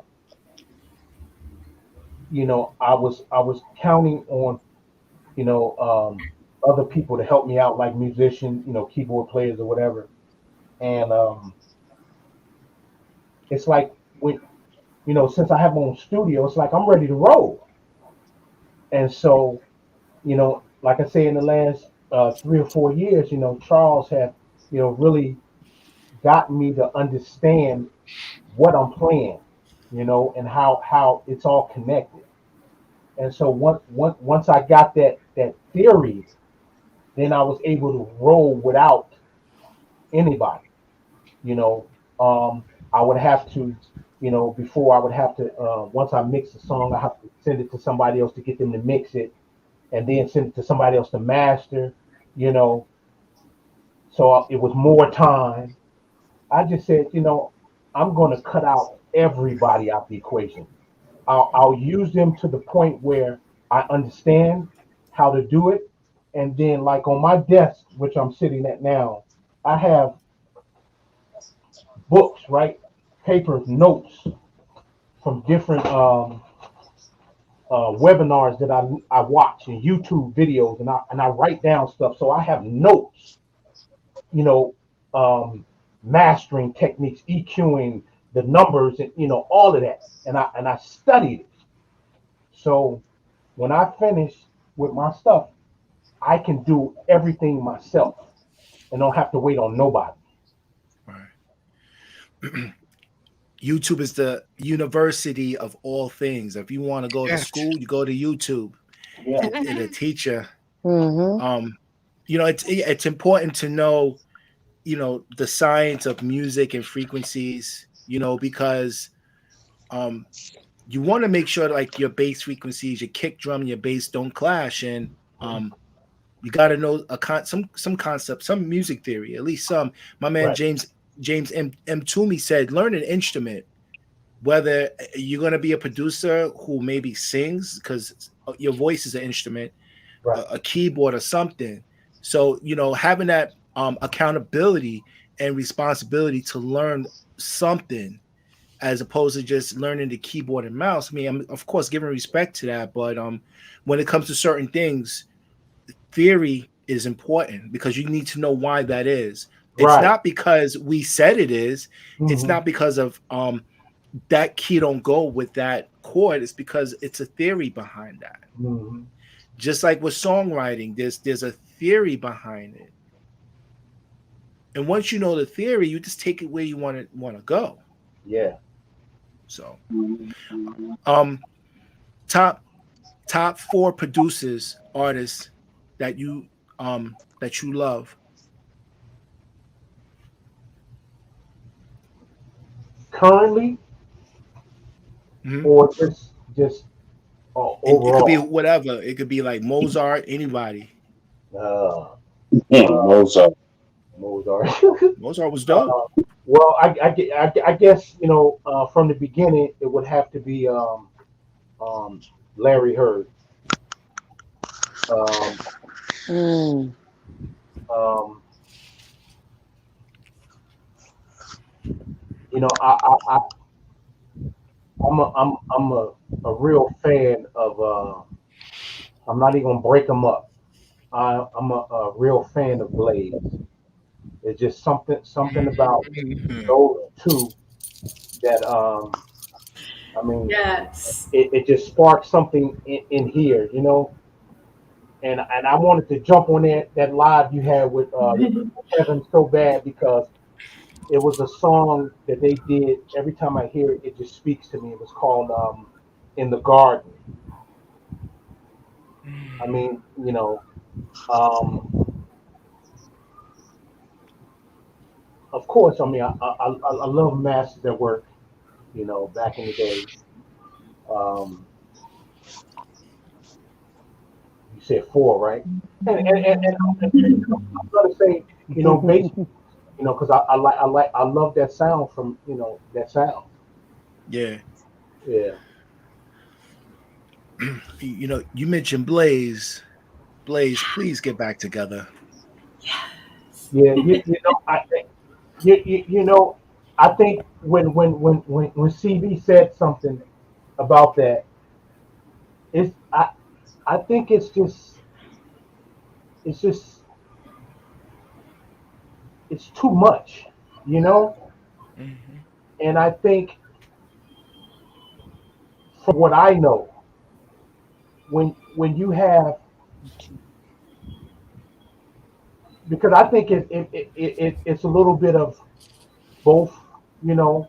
One, because you know um, you didn't learn the business because you concentrated on the music, and then the other one is that knew the business, but then kind of manipulated the situation. But then this one, it's like, but that's my brother. He's not gonna do that, you know. So it's like, I it would be a wonderful thing, you know. I mean, the Masters at Work did it, you know. They came back together. I mean, it Yeah. doesn't have to be. It doesn't have to be for good. On the level where it was, but at least a collab or Yeah, that's something, what I'm talking. Meaning, a little that they don't something. have to stay, but Yeah. just come back, you know. That would Because be so sweet.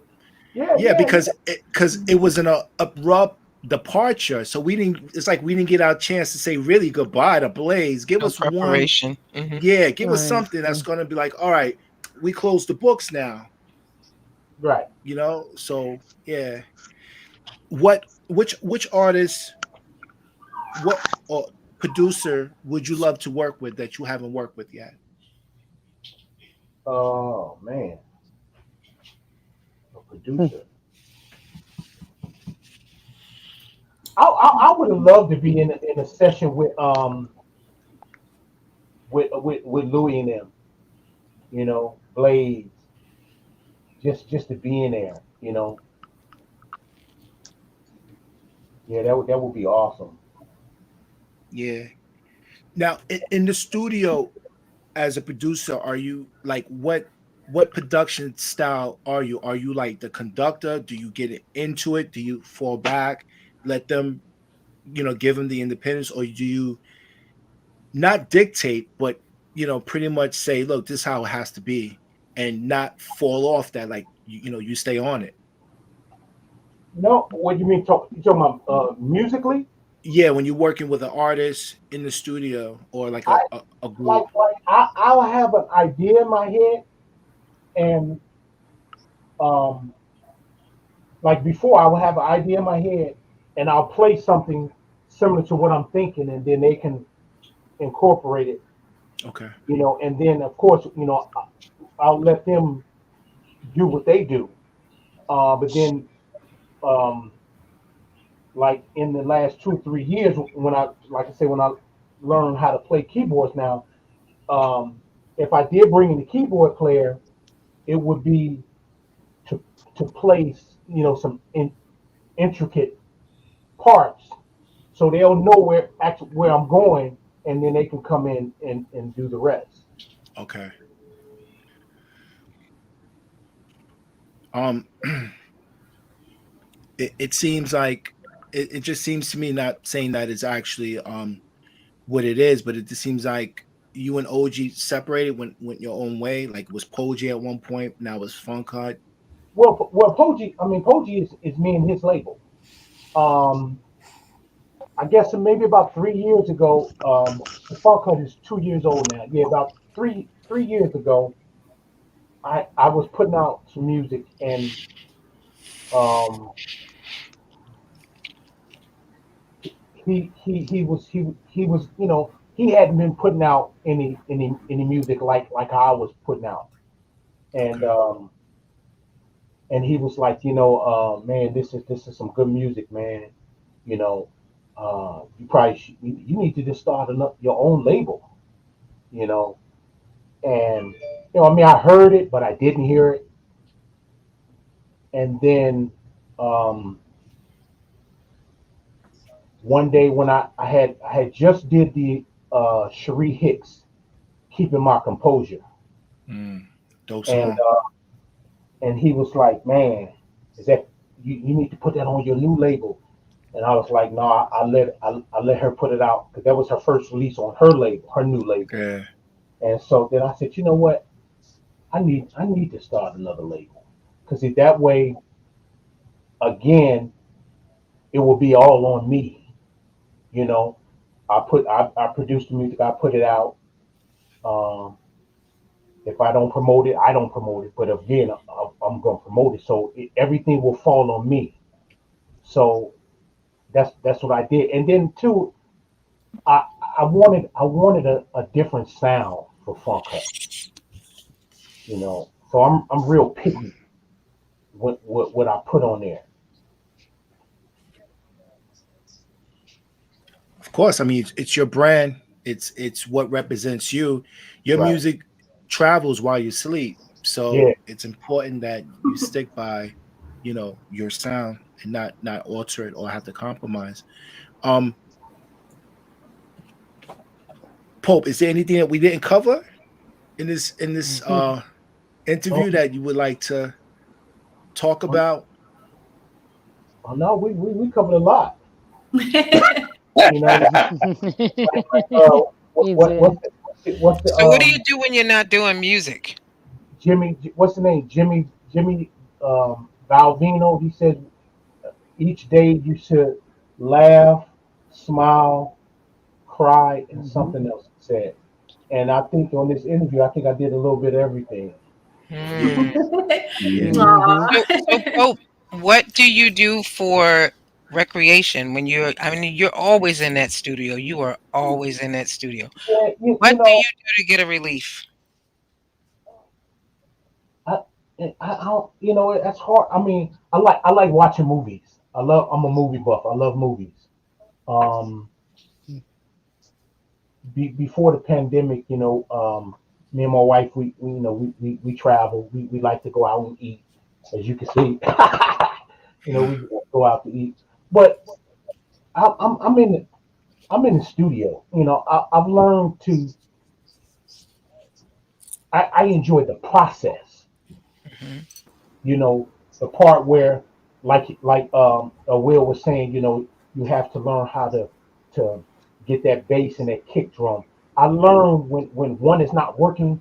Okay, what do I need to do to get it there? I love that process. So I'm in the studio. I get up in the morning and I'm in the studio probably um, about 9, 10 o'clock, and I'll go upstairs and cook, and then if I gotta go pick up my daughter from basketball practice or something, then I come back and I'm in here until about 2, 3 o'clock in the morning every Wow. day.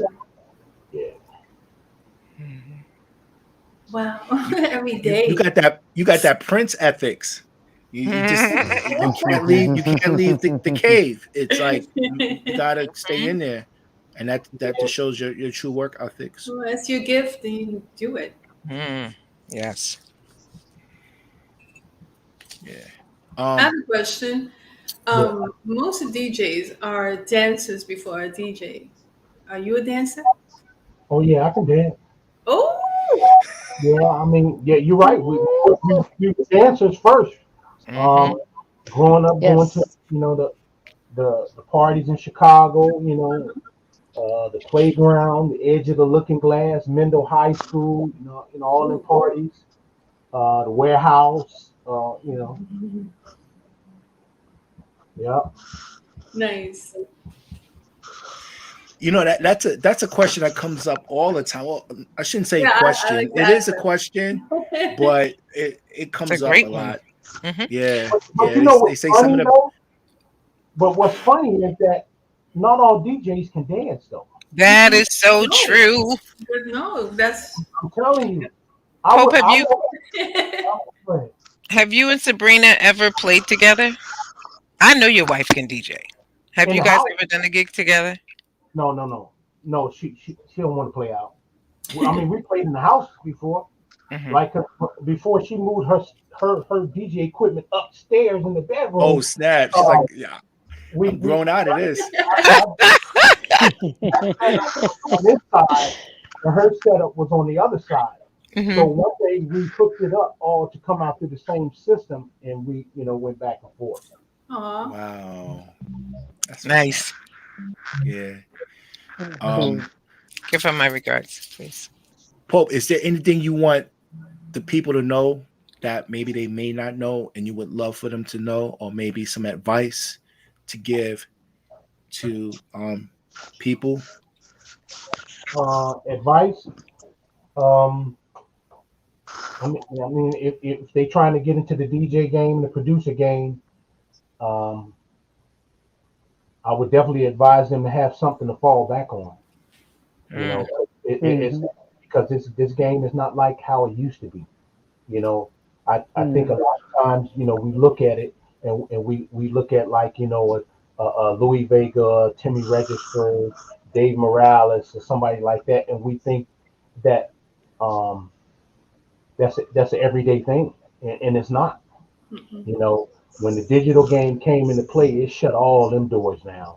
So Mm. now it's a handful of those guys that basically traveling like that, and to try to get into that, it's not it's hard, you know. Mhm. Um, because at one point, before I was diagnosed with cancer, I was traveling, and then because of my cancer, I had to fall back, and Mm. man, it's hard to get in that game.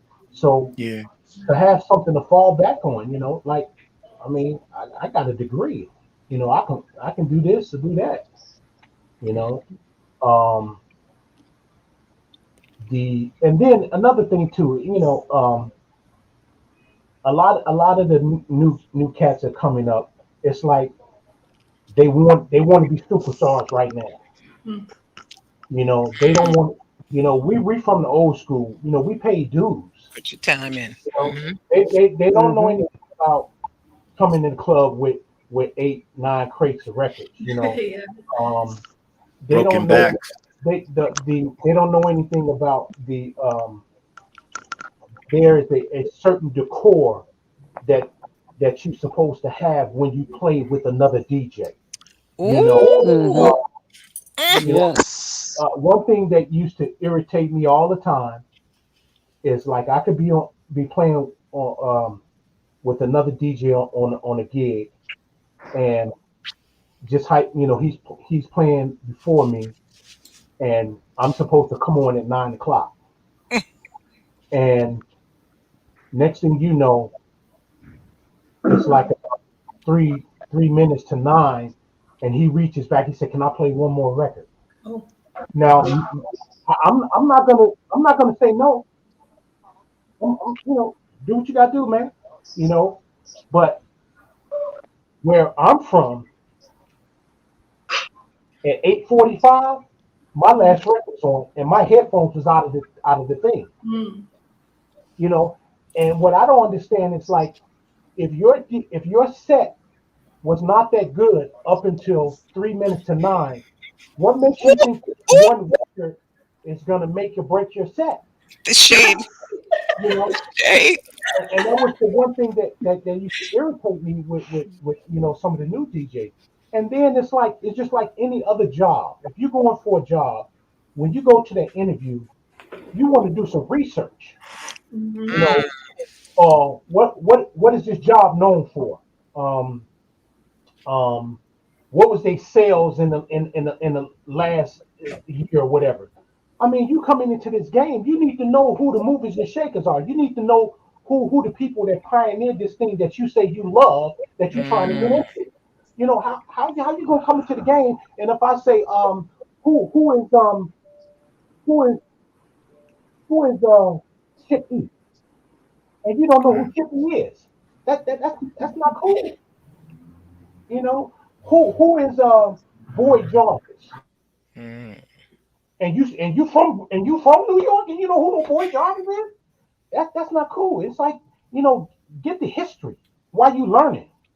You Mhm. know, so that's my little piece. It's like I think it's the generation that's coming in, and it's even those who left the scene for a long time and decides to come back who stop learning about what they lost while they were away. Like they think that certain DJs just came on the scene. No, they've been doing this for a long time. It's just that you didn't you overlook certain things, or you only was looking in certain areas, and I Right. think that's also the peer pressure. So they're attached to what their peers are listening to, so that's where they go. And I think in New York it's like that. It's very segregated. I Hmm. mentioned this before. You can tell your Afro events, you can tell your house music events, you can Mm-hmm. tell those who just listen to classics, you can tell those events, they're very segregated. Mhm. Yeah. So, do you think it would be helpful, and this is to everybody, if there was like a DJ etiquette 101 for new DJs, returning DJs? They probably wouldn't pay attention to it anyway. I thought, and someone brought this up in a past interview, a resurgence. But I thought the whole purpose of the Winter Music Conference was for just that type of thing. What happened at the Winter Music Conference where nobody got that? Because Mm. I thought the whole purpose of them bringing everybody from the producers, the DJs, the artists, the crate carriers, whoever, the promoters, the runners, the whoever, was for everybody to sit at the same table and understand the respect that each person deserves and what their position or job or purpose was.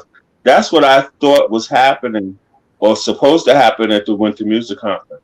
Now, someone in a past interview said we should try to reestablish that, but in a different area.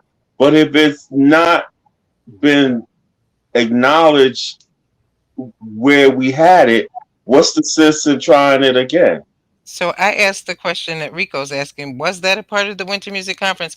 Because I every don't. time I went, there were so many parties. We were all trying to get to everybody's But see parties. that Where was that there room?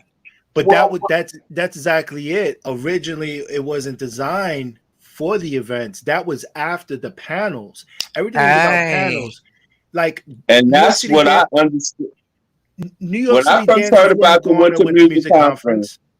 when I first heard about it being established from Giddy Up, that was the primary purpose. And I thought that was a marvelous, fantastical idea.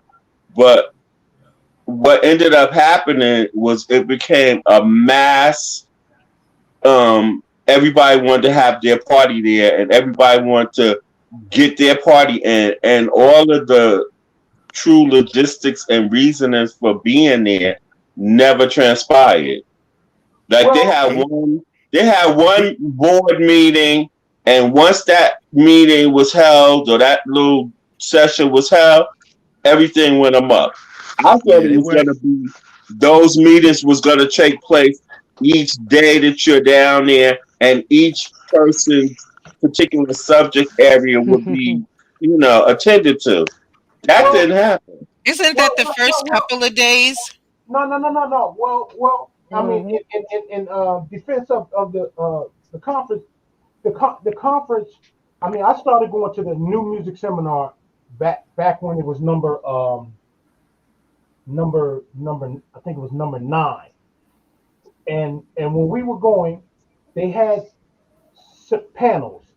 every day from like 9 o'clock in the morning to about Mhm. 6 o'clock in the evening. There were panels, and they each panel, had dealt with different things on the DJ circuit. How to get yourself out there, marketing. Um, Mm-hmm. they had producers panels. They had a panel where you can bring in your demos and they will listen to it and critique it on the spot. I mean, they had all this design, and then the parties were afterwards. But then, as it grew, um, I think the last one in New York is when they started to incorporate the hip hop music, and because at one point it was just strictly dance music, Right. and then the hip hop music started to be incorporated, and then I think something happened at the hotel downtown I mean Manhattan, where they start fighting, and then the individuals that started the new music seminar, they split apart. Bill Kelly split apart, and he went to Miami and started what he's called the Mm-hmm. Winter Conference. And then um, a lot of the people from across the world started coming uh, in bigger numbers because it was in a hot environment, whereas in New York, it was in the summer, and then the prices were a little bit cheaper too in Miami until they got a hold Right. of all the people coming in. But then um, when we got to Miami, it was supposed to keep the same thing, but then it started to change again. So people was buying.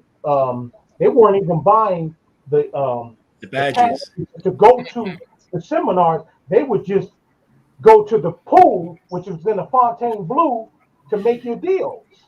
Because you Mm-hmm. can go to the Fontaine Blue and meet the A&Rs from this label, and you can sign records at the pool. So Mm-hmm.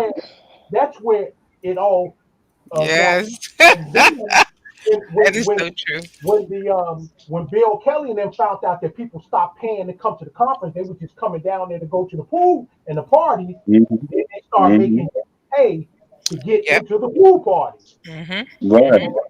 And, and Mm-hmm. then the city got involved and started Mhm. charging astronomical prices for hotels and Yes, restaurants, Lord. and then Mm-hmm. they would Yeah. shut down parties and everything. Mhm. Yep. So then Bill Kelly said, okay, he went in cahoots with the owner of Ultra Music, which is the Ultra Fest. And Ultra Right. Fest cahoots with Bill Kelly.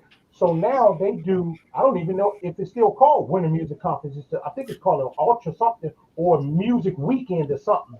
And it's not even Mm-hmm. there no more. But when I Right. when I heard when I heard Kevin talking about it, I wouldn't be surprised if they bring it back to New York where it originally started. That would just be off the bunkers, so it can Right. get back to its realness. Mm-hmm. Because granted, where is I mean, the music industry was New York. I mean, you still Right. have the Mm-hmm. there, even though they don't do dance music, but the music industry is New York. So why not Right. bring it back there? Yeah. Mm. Interesting topic there as far as like, That ex- just that explains a networking Hey. lot. and promoting. Yeah. That explains a lot. We got DJ Pope hanging out with us. Bliss Yes. on the spot. Baltimore's finest. Been around the world, traveled New York, New Jersey, everywhere. Thank you so much, Pope, for just breaking bread with us, spending time, Yeah. and allowing us to really get into your life. Yeah. Yes. All right. Anybody have any questions before we Mm-hmm. close, or we good? I So Thank think you I for asked being my here. question. so Yeah. Pope, Appreciate the interview. Appreciate you, Rico. I where said can the I think people I asked It my was question. awesome. Mhm. Yes. Uh-oh. So I want to Thanks for say, your time and money. Pope, when I started in this house music game in 2000, you were one of my bucket list. So thank you. No, You were. Aw. So Pope, where can the people find you? you can find me on Facebook, Instagram, Twitter, on Twitch. I do a show called Live in the Funk Cut every Thursday at 3 p.m. Eastern Standard Time. That's what's up. Nice. All right. So make sure y'all give Pope a follow. Twitch, Facebook, Yes. IG. Brother's dope. He's been around for a while, not even a minute, Yeah. So definitely give him a follow. So once again, Pope, thank you for stopping by. Appreciate you. Thank you. So family, just a reminder next Thursday. This is we usually do this on a monthly basis, but because of the scheduling, next Thursday we have Mike Cameron of Smack. He's going to be joining us. That's going to be pretty dope. Cool. Mike Cameron's been around for a long, long time, the 80s and up into the 90s. Mm-hmm. So he's going to be joining us next Thursday, 8 p.m. So please tap into that. Yes. All right. So Thank you, Pope. It was a pleasure. Very nice. Thank you. Yes, thank Thank you. you, Pope. Thank you, DJ Pope. Remember the name. Thank you. Remember the name. Okay. DJ Pope. Rico. Remember the name. Rico, did you remember that we went to go see Pope? Yes. At- Don't I always, Carolyn? Don't I always Baltimore. talk about He that? does. Yes, he does. I always Yo, talk Pope. about that. I think we were driving in 2 cars. We did a road trip, and I'm We like, did. wow. We did a Wow. road trip. It was 2 Yeah, cars, I'm like, yo, and then y'all had a tsunami. Y'all had a tsunami, and Oh my we God. all had to gather together under this little gazebo. So that's And we when they stood shut around. when they shut down the that's the when you guys came to when they shut Yes, down and then, Collective Minds and they started playing the drums and they never. yeah, Oh my gosh, I was there and you guys Yeah, were we there. were So there. crazy. and then there was a mudslide. Yes. There was a mudslide. So we, Oh my gosh. Wow. yo, Pope, We it was an were experience there. for me we was because I'm up like, It's in there. amazing. I'm like, yo, where the ATM machines at? They were like, yo, this is Baltimore. There's Right? no ATM machines. We was Like up outside? in Do you mean there. outside? And I thought we drove by the where they shot the corner of that Mhm. HBO film, and I'm like, yo, that's the Over corner, by right? Druid And they were Hill? like, yeah, Oh that's my the gosh. corner. No. Yeah, we were like true tourists. You up were in not there. by the corner over there. Yeah, we were. Whew. Yeah. You think you Yeah. were. We'll show you the corner. And then we went to that fish place. I mean, not the seafood place. The with crab place. You went to the crab place. The race, yeah. Man, we Oh were acting my like tourists on God. that day, man. We tried to see, That's so Yeah. funny. Look, we stopped and shooed pigeons from the Ethel Waters statue. Lord Oh have my mercy. Yeah, yeah, we had fun that Wow. day. That was fun. So it was Wow. that day was something. That day was something. But that It was one of the was. times I remembered. That was one of the times I remembered. That's what's Wow. up. Mhm. All right, family, we out of here. Till next time, we'll catch up. Have a Yes. good night. Okay. And peace Good and love. night. ya. Thanks again, Pope. I appreciate Good y'all. night. Thank you, Pope.